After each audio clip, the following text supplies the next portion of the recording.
BJP हमेशा धोखा क्यों करती है? ऐसा हम कुछ नहीं बोल सकते हैं। देखिए, समय समय की बात होती है। चलिए, जो बीत गई सो बीत गई। जो बातें बीत गई ना, उसके बहुत पीछे मैं भागता नहीं हूँ।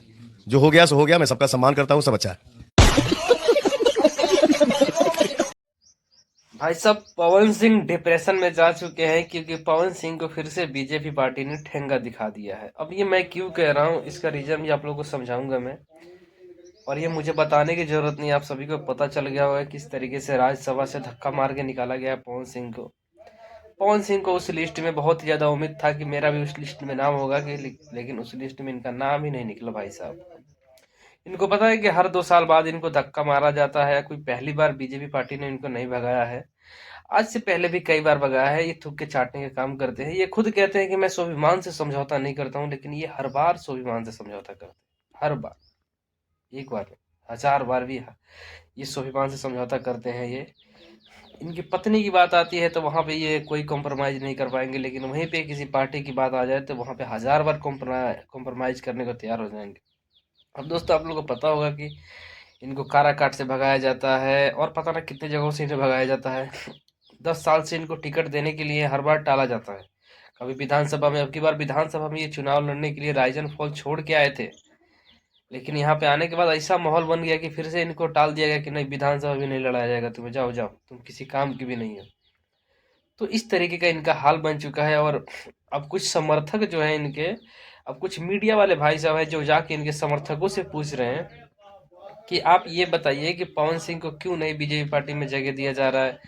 तो हम आप लोग को एक बात बताना चाहते हैं, क्या पवन सिंह अपने समर्थकों से पूछ के जाते हैं वहां पे, या अपने जो उनके पास रहने वाले लोग हैं उनसे पूछते हैं, उनसे डिसाइड करते हैं एक बार भी कि हाँ मुझे बीजेपी पार्टी में फिर से जाना चाहिए या अपने पार्टी बनाना चाहिए, या जिस तरीके से निर्दलीय चुनाव लड़ा था मैं उस तरीके से निर्दलीय चुनाव लड़ना चाहिए? बिल्कुल नहीं पूछते हैं। ये खुद अपने स्वाभिमान का खुद समझौता करते हैं। ये उसके पैर पे जाके गिरते हैं जिसके पैर के छोड़िए ना, जो इनके सामने बैठने की औकात नहीं है उसकी। जो सामने बैठ नहीं सकता उसके पैर पे जाके गिरते हैं। सबके जगह कभी अमित शाह के पैर पे गिरते हैं तो कभी पता ना कहाँ कहाँ पैर पे पकड़ने के बाद इनको पार्टी में शामिल किया जाता है। खूब जोर शोर से जोड़ी मोदी जी का नीतीश हिट करा रहे थे। 25 से 30 फीट से नीतीश करा रहे थे, कराते करते नीतीश जी को तो ले ही गए, अपना भी गया। अब कुछ लोग सूत्रों के हवाले से चल रहा है कि कहीं मुख्यमंत्री का तो पद नहीं दिया जाएगा इनको, क्योंकि बिहार में मुख्यमंत्री कौन बनेगा अभी कोई डिसाइड नहीं होगा, क्योंकि नीतीश कुमार जी ने इस्तीफा दे दिया है। हालांकि हमारे बिहार में ना कोई था नीतीश जी जैसा मुख्यमंत्री, और ना कोई आएगा, इस चीज़ की गारंटी मैं लिख देता हूँ। क्योंकि नीतीश कुमार जी ने महिलाओं के लिए कितना काम किया है ये मुझे बताने की जरूरत नहीं है, आप लोगों को पता होगा। और नीतीश कुमार जी एक ऐसे मुख्यमंत्री थे जो मतलब स्वच्छ बात करते थे। बाकी देखिए, जो भी होता है जो भी होगा उसको ढेर सारी शुभकामनाएं नए मुख्यमंत्री बनने के लिए हमारे बिहार के।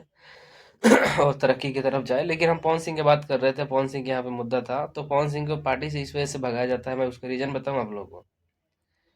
पवन सिंह को बीजेपी पार्टी से सबसे बड़ा भगाने का रीजन पता है क्या है? ये किसी के कमर पे हाथ लगाना, तो कभी ये कहना कि कभी यहाँ छूता था कभी यहाँ छूता था। तो अब हम लोग कह रहे हैं कि पवन सिंह कहाँ छूते थे भाई।